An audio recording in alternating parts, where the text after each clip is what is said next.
Franz Ferdinand, the Human Fear album review. Let's chat about it. Hey friends, what's going on? John here from What's Spinning here tonight to chat about this latest record from Scotland-based indie rock and post-punk revival act Franz Ferdinand. They've been at it since the early 2000s, and a band that started taking off around a very pivotal time in my music love. Around the first time that I was really starting to, notice music and keep track of it was around the time that they were taking off. And their self-titled debut is just all around a classic of the genre. As a matter of fact, since its debuted many years ago, I feel like it's almost gone underappreciated. It truly is one of the greatest rock albums of the early 2000s. The singles like Take Me Out and This Fire are true classics, as are a ton of the deep cuts. And it's just such an impressive debut between the incredibly memorable riffs and the charisma that was just unseen in indie at the time. It was just so refreshing, as was their follow-up record, You Could Have It So Much Better, which,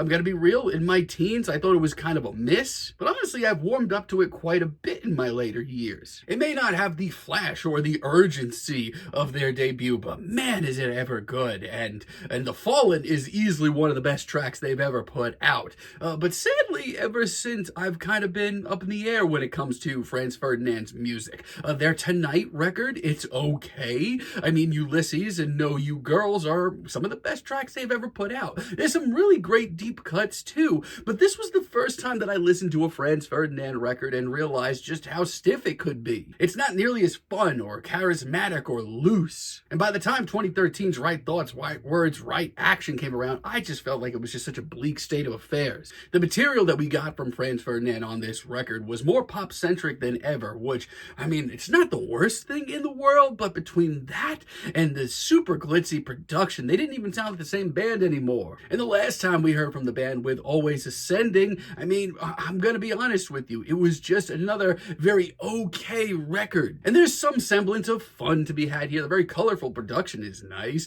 but outside of that, it's not really an exciting record. For me, it was seriously missing something. Now that leads us to this latest record, The Human Fear, which had a string of singles that I thought were pretty decent at the end of the day, but I still feel like we're in a very bleak state of affairs. This album kicks off with Audacious, and honestly, it's not that bad of a single. As a matter of fact, it's grown on me quite a bit since it dropped. Initially, I was on the fence with it, but the riff is fun, and Alex Kapranos on vocals actually sounds like he found his swagger. As a matter of fact, there is a lot of charisma on display on this opener, especially when it comes to just how sharp that big, gaudy hook is. And yeah, it's not as sweaty or as wild or as jumpy as one of their tracks from their early years. I still feel like they could have pulled this off better 15 years ago, but still pretty decent single. A lot of the same feelings on Hooked.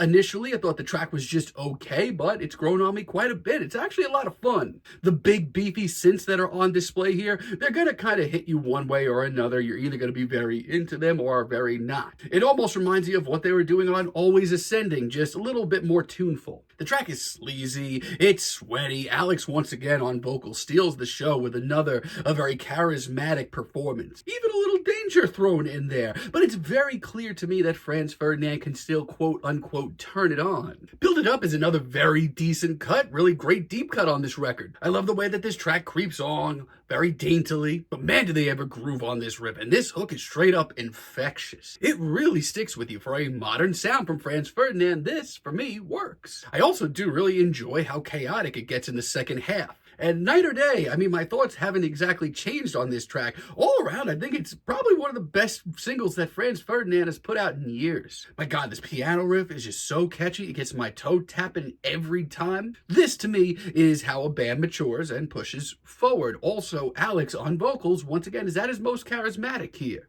It's just such a punchy tune, and the chorus will stick with you night and day, pun intended. Also, really love the synth solo here. I mean, it's fine. It's certainly better than their last two records, but man, that is not saying much. And when this record gets bad, it gets straight up hard to listen to. Like Everyday Dreamer early on the record, this track just sputters this album out real quick. It's just really not that exciting. I mean, this hushed verse sounds like it should be a lot more exciting. There's some urgency to it, but it never really hits. And this time it does an instrumental. I mean, we're better than this. Throw in some asinine lyrics and I'm out. It's just so plain Jane. I couldn't tell you that this was a Franz Ferdinand cut. I mean, the Doctor certainly turns up the volume a little bit, but once again, they just keep dropping the ball with the songwriting. The personality of these tracks is little to none. I mean, there is no way in hell that I could once again tell you that this is a Franz Ferdinand cut. Like, why are they overcompensating? Why are they writing these goofball hooks? They're just so much better than this. Tell Me I Should Stay is really not that much better. I mean, God, this one's like pulling teeth. This is what I was expecting for the whole record. This track certainly tries to sound elegant, but it is 5 minutes. Let me tell you, the band sounds so stiff. So incredibly stiff. And they're trying. They're certainly trying. But what it comes off as a band in their later years, trying something new, but falling on their face. And even when this track picks up, yeah, the riff's fun, but the songwriting doesn't get much better. And Black Eyelashes, man, this one takes the cake. What is this stiff as hell, overly goofy bullcrap? They are trying so hard. They are trying so freaking hard. And the result may be one of the worst Franz Ferdinand cuts I've ever heard. It's not classy, it's not elegant, it's cringeworthy. And the Birds, as a finale, it exists. It's got a punchy riff and some swagger. Hey, we like that. It's just so stiff, though. Like, why do Franz Ferdinand just constantly sound on this record like they are unsure of themselves? It's okay, but it sums up my thoughts on a lot of this record. Yeah, it might sound like Franz Ferdinand from a distance, but I implore you to look a little closer. It's just another very painfully average album from Franz Ferdinand, and it's not like they don't have tricks up their sleeves. Cats, late in the record, this track is awesome. I don't know where this sound has been, but this is probably the best track on this entire record. The bouncy riff is very fun, and lyric-wise, it packs a punch too. All around, this cut is a blast, and more importantly, Franz Ferdinand sounds like they are too having a blast. Super catchy too, also really like Bar Lonely. It's almost sad at this point to hear them pump out these great tracks late into the record, like where was this? And of all the cuts here, I would argue that this is the most classic sounding Franz Ferdinand cut here. It's upbeat, it's got that punch and energy to it. It's got a little drunken swagger to it, and most importantly, it doesn't sound like it's ripping them apart.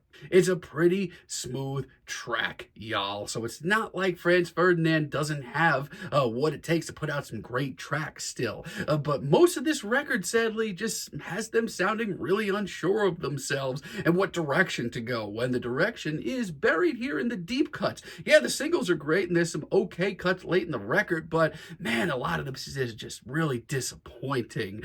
Whether it just be a little too plain Jane, or it just has them sounding just a little too out of touch. I mean, at the end of the day, yeah, it's an okay Franz Ferdinand album, but also I miss the sweaty, punky energy of their early days. But that's just me. I'm feeling a strong 5 on this record, but let me know what you all think down below. If you like the video, be sure to give us a like, give us a subscribe, and let me know down below what you would like for me to chat about in the future. And until next time, have a great day, friends.